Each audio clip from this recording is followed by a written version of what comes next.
I just wanted to show you some quick fundamentals of Photoshop. And what we'll do is we'll have a go at isolating an image from its background and then popping it into a new image. That's a really good way to start out in Photoshop.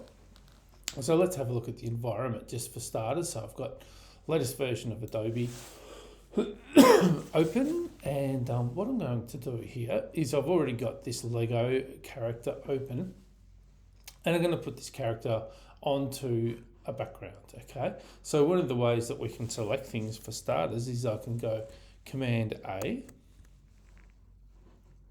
and I can go copy, and then I can get myself a scene. So I haven't really got one open yet, so I can go to open, and I've given you a folder to download off the tree of different images here, and I can go through them and I'll find something to add it to. So this is a good one. We're often looking for the shadows and lighting between the two images to be similar. So I know the lighting's coming from the left. I can see the shadows going to the left here. So this will do for starters. I'm going to open it up. You can see it does tell us what type of file it is, a PNG. So JPEG, PNG, pretty standard types of files. So this one happens to be PNG. So let's go open. That's fine. Okay, so I'll make sure that I've got that copied. Yep. And then I go to my other tab here, and I'm going to paste it in with a Command V. Now, one of the things that you'll notice often moving between files with Photoshop is that things may be different sizes. That's to do with the different resolutions. So what I'm going to do with this one is I'm going to just grab the corner here by going Command T for transform, and that lets me sort of start to shrink it, and I can start to shrink my Lego person into maybe a size something like this. Okay, so there they are. They're sitting in our scene. That's good. And you can see that when I brought it in, I've now got layer 1, which is the bottom layer, and that's usually doesn't really like to be altered very much. And then I've got layer 2, and I can turn the eye on and off so I can see what's going on here. Okay, so we've got our character. So I like to come up here. The magic wand is a good starting selection tool to use. So you hold down this little tab here. You can see it's the fourth one from the top, and you'll see the magic wand is here. So let's just grab that, and I'll make sure I'm on layer 2, and I'll click on the white, and you can see that what's happened is that, I'll zoom in a little bit more, is that it's selected all the white. Okay, so there's a little bit of a problem here, but we can fix that up later on. You can see it's also selected a bit of that white there. You can adjust it, but I don't think I will just at the moment. I might paint that white back in. When we've got a selection, we get this dotted line that moves, and this is called the marching ants. So what I'm going to do for the moment is I'm just going to hit my delete, and that's going to delete all that white. And we can see now that we've got this figure and who's standing around on our sidewalk now. Okay, so we've got a fairly giant Lego figure. I might use Command T and just maybe just shrink them just a touch. That's fine. Okay, and you can see that it's also, there's a bit of white hanging out of the screen that's come back in. We might get rid of that in a sec. We don't need to worry about it too much, but we can just do the same thing. Grab the magic wand, click on that white, hit delete, and then you go Command D to deselect. And we've got our figure starting to come together. Not too bad. Okay, but one of the things we can see with this situation is that our Lego character looks like they're floating above the sidewalk. It's quite hard to tell what's happening here, whether they're floating above, exactly where they're positioned. So adding a shadow can really help that. So one of the things that we can do is make a super easy shadow. And the way I like to do that is, if I'm just going to, it's going to be a bit of a cheat. What I can do is I can grab this layer 2 and I can drag it down to this little plus sign here. What that does, it actually gives me 2 layers now. You can see I've got layer 2 and layer 2 copy. So if I move this one away from it a little bit, yeah, look, I've got 2 Lego people there. So what I'm going to do is turn this Lego person black, and then we'll move them so they become the shadow. So I'm going to go image adjustments. And this is really great stuff within this image adjustments. I really like it. Image adjustments, and there's a few different ways we can do this. I might do it just for starters and use brightness contrast. So I'm going to go use legacy. I'm going to turn the brightness right down and contrast right up, and you can see that it's turned effectively this black. Okay, so now it's like I've got this shadow person. I can drag it around. I've still got a bit of that white hanging about. I'm going to get rid of that. There we go. And so now I've got this black. And this is going to start to form the shadow.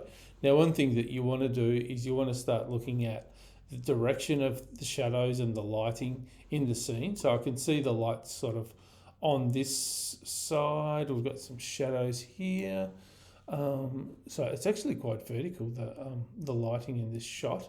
But what I'm going to do, I'm going to go image, and I'm going to go to edit.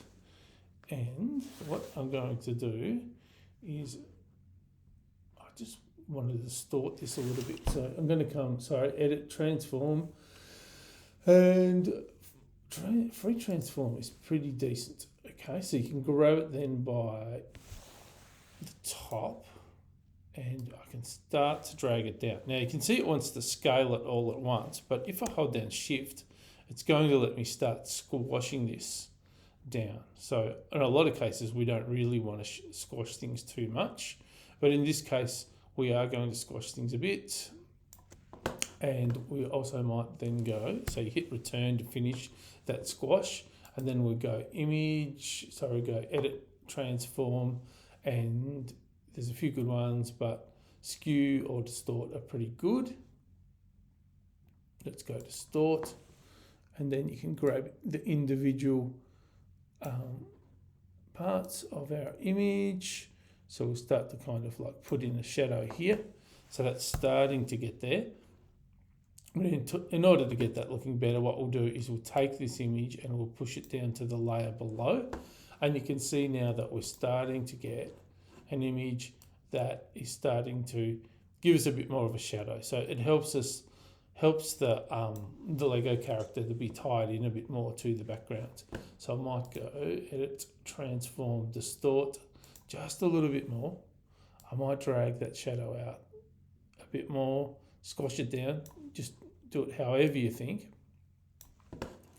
And then once you've got it, we can see that this shadow compared with the shadows behind, it's like it's pure black. It's not see-through like these shadows because there's no ambient light bouncing into the scene. So what we can do is we can come here to the opacity, make sure we've got the shadow layer selected here, and we can start turning down the opacity a bit, and we can start to see into the shadow a little bit, and it starts to give us a bit more convincing shadow.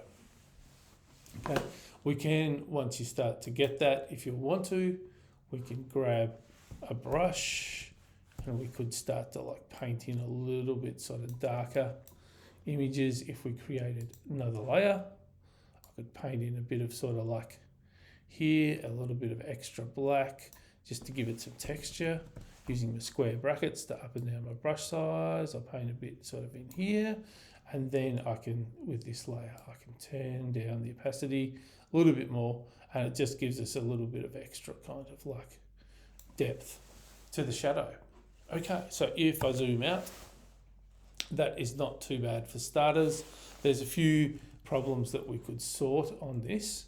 We've got a little bit of shine on the top here, which we might sort of get rid of, and there's a little bit of extra shine actually on the plastics here as well. So you might choose to get rid of those. A really super good way of doing that is, let's find our Lego person, make sure we're on the right layer, and zoom in, and I would use the clone stamping tool for this. So you can see I've got the clone stamp over here. It's supposed to look like a rubber stamp, and what you do is you option click on one area, that copies the color, and then I come over to this bit and I can just sort of paint that on to get rid of that reflectivity. Same sort of thing over here.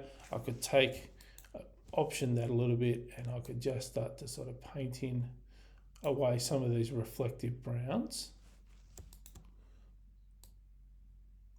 just so the plastic didn't look quite as shiny.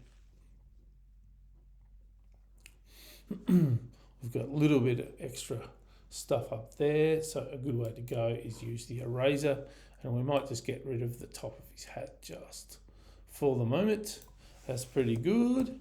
And so there we go, we've created, just really quickly, a nice little scene with the Lego character.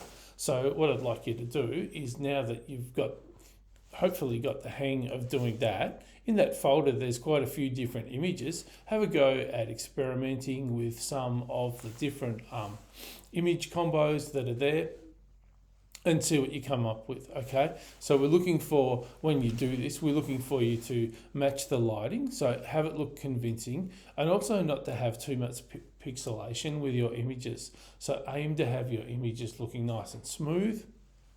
We don't want to see them like really kind of jaggy resolutions that make them look, unconvincing, okay? So we're looking for convincing images that you've put some work into. Alrighty, so that's our first lesson. Thank you.